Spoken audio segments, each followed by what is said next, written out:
Hey guys, how's it going? Alright, before we get into this, if you guys are wondering what's happening with my eye, I just woke up like this and it's just kind of swollen, so I don't know. But either way, man, we gotta talk about this chapter. Okay, first of all, Mirio is such a beast. Like, even right now, I'm just so shocked. Even right now, I'm thinking, when I was reading that chapter, I was like, oh my goodness. I've just been rereading it just to see how OP Mirio is. Remember when he got introduced and when he fought Class 1A and he basically defeated them in like 5 seconds? Everyone was like, oh wow, this guy's so OP. Imagine how strong he would be, how even stronger he would be if he inherited one for one. I'm just thinking, first of all, what like it's so true. Like the credibility of all these people where they're saying like this guy's so OP is actually true. Like seeing it in the flesh, seeing how he took out two expendables in half a chapter.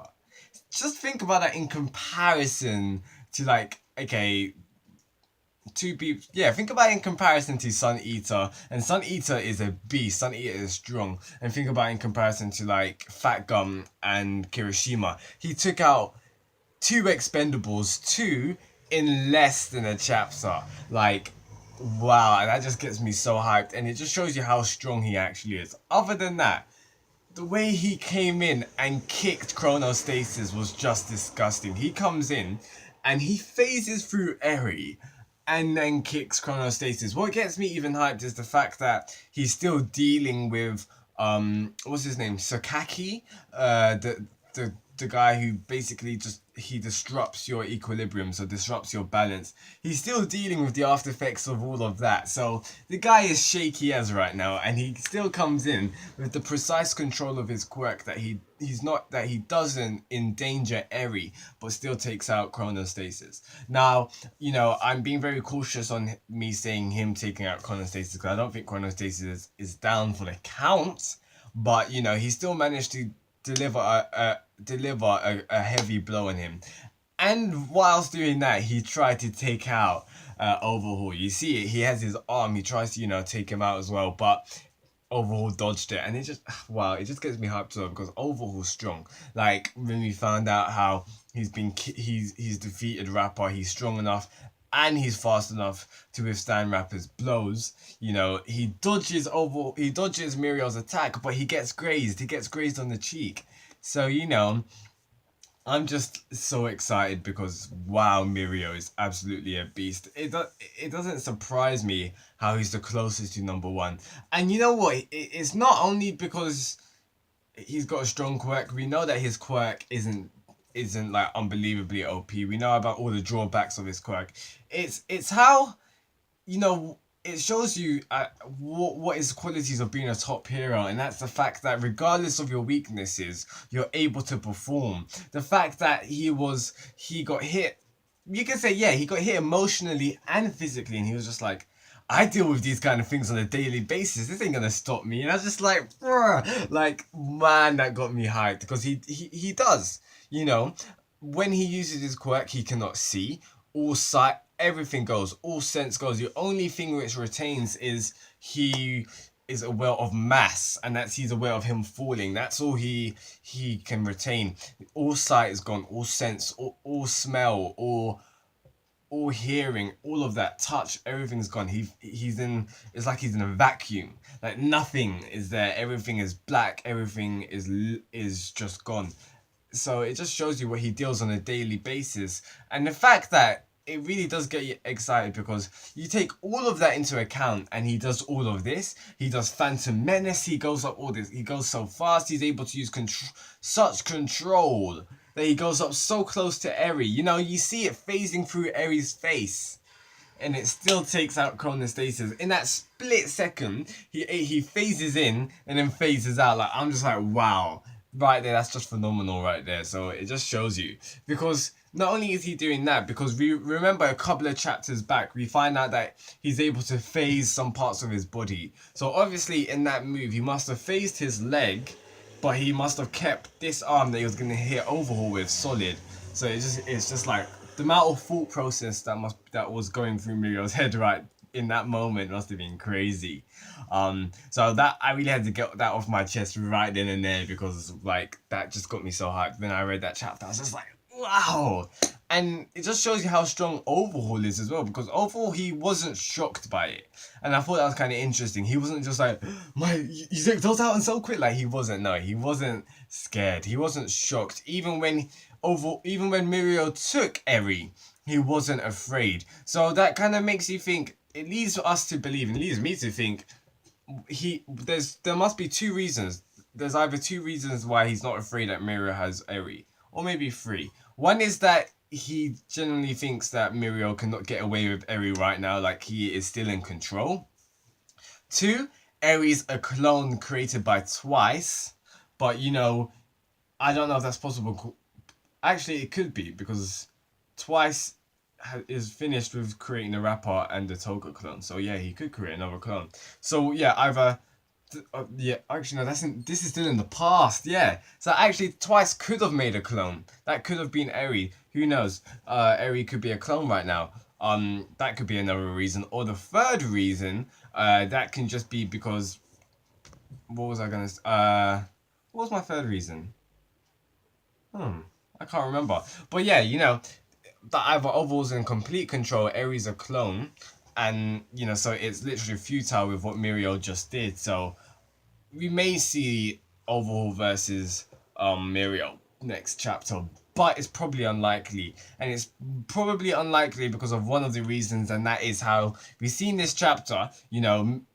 Overhaul had two of his lackeys. Yeah, two of his lackeys to back him up. Now that we've got Chronostasis as well, it may be Chronostasis may jump into the fray. Overhaul doesn't like to get his hands dirty. We know about this. That's why the Expendables exist. So we may see actually Chronostasis jump into the action, and then Overhaul takes Eri and they go. It may be something like that. Who knows? It may be like a tag team kind of thing. However, I do think Overhaul may jump into the fray because Mirio did graze him, and we all know how sensitive Overhaul is on touch. He doesn't like to be touched, so he may be really annoyed by that. So who knows? Only next week can tell us. So aside from that, what was really awesome was the whole discussion on Mirio's character and whether he did the right thing. Now this goes way back. I can't remember, it was chapter 131 or 133. I can't remember. But either way, it was when Mirio and Deku meets Overhaul and Eri, and when that chapter came out, there was such a discussion on whether did Mirio do the right thing or did Deku do the right thing. Deku was just truly being heroic to the boot. He was just wanting to know what was wrong, like what was going on. Why is this girl so afraid? However, Mirio didn't want to blow their cover and wreck up the whole investigation. So there was ongoing. There was an ongoing argument with was Deku doing the right thing or was Mirio, and I feel like this will forever be within a series of Boku no Hero, and it's so awesome how it's reflecting just what finished in the anime of Boku no Hero, the Stain arc, and it's all about how this is the thing, in this society of Boku no Hero, with such regulations and such rules on heroism, there's always going to be these conflicts. There's always, and especially the hero's always going to feel such conflicts of whether he did the right thing or was it right of him just following protocol. Just after the Stain fight, when the policeman came in talking to Todoroki and them, was that the right thing? The policeman was basically like, oh, you guys just broke the law because you didn't have a license. But Todoroki was just like, hang on, we just saved many people from death. So it's an ongoing discussion, and it's so relevant in this series. It just shows you how awesome Stain was as a villain, but it just shows you how complicated the writing is, and it's really awesome because in such a series which is so basic as the theme of heroes and villains, the series, Horikoshi is such an awesome writer to make it much more complicated than that. Now, aside from that, I've got a couple of... I'm a bit at peace, not gonna lie. Look, at first when I was reading their chapter, I was so cautious because of the death flags on Mirio. But one thing kind of put me at peace, and it's future Deku again. And he says something at the end of the chapter, and he was just like, Mirio Togata is always one... I can't remember what he says, but it's just like, he is always aware of his weaknesses or something like that. I don't know, but either way, he used present tense. So he says Mirio Togata is. Now, if Mirio died, he would have said Mirio was always aware. Like, he would have used past tense future Deku. But the fact that he used present kind of implies that Mirio's still alive now. So I don't think Mirio's gonna die from this fight. Yeah, maybe he will lose his quirk, but I highly doubt it. I just think like there's so much going for him, and I think it will really be a loss of potential if he does die or lose his quirk. However, that will make this arc even way more serious and more terrifying as a villain. Will make Overhaul more terrifying as a villain, I think. But I don't know. Then again, who knows what? I don't want Mirio to die anyway. But I think next week we'll probably see Mirio versus Chronostasis. Now, other than that, these two Expendables, they're pretty awesome. The drunk guy, the Equilibrium guy, I think that basically confirms the fact that Magnate is dead. A lot of us were theorizing that because of the hair and the mask, he looked like Magnate, and people were thinking, oh, Overhaul must have killed him, then revived him so that they not a trait in the mist, but like he's got someone of the villain alliance truly working for him. But that's not the case. Now, another confirmation about, we found out this guy's quirk is basically to force the truth out of you.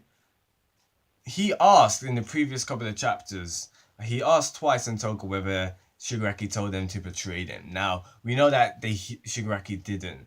But the way that I think Shigaraki, he chose his words wisely because he wanted Toga and twice to betray the Yakuza. I think it's all in Shigaraki's plans, to be honest. Like, I do feel like he wanted to betray them, but he didn't want to tell that.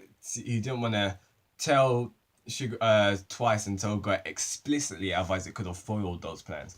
So either way, this chapter was absolutely awesome. The way that it was just showing how cool Mirio actually is. And you know what I love about it the most? His character design. First of all, I don't think I've said this, but his hero costume is so awesome. I really do love it, especially the cape and everything. I just think that is so hype.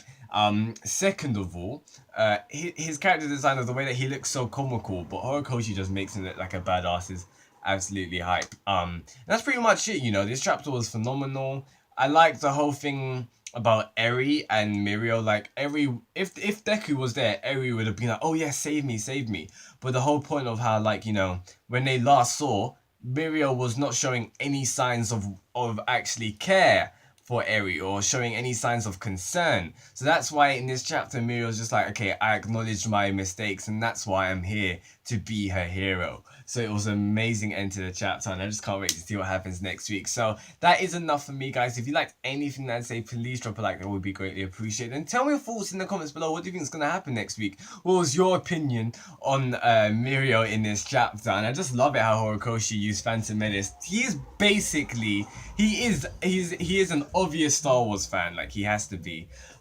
So yeah, tell me your thoughts in the comments below. Are we going to see any other Star Wars references? I think that would be pretty cool if like all of Mirio's techniques were named after Star Wars. Please, Horikoshi, do that. I think that would be pretty awesome. And now that's enough for me, guys. Please tell me your thoughts in the comments below and subscribe for weekly reviews of Boku no Hero if you haven't already. Shinigami Sam, peace out, guys, and goodbye.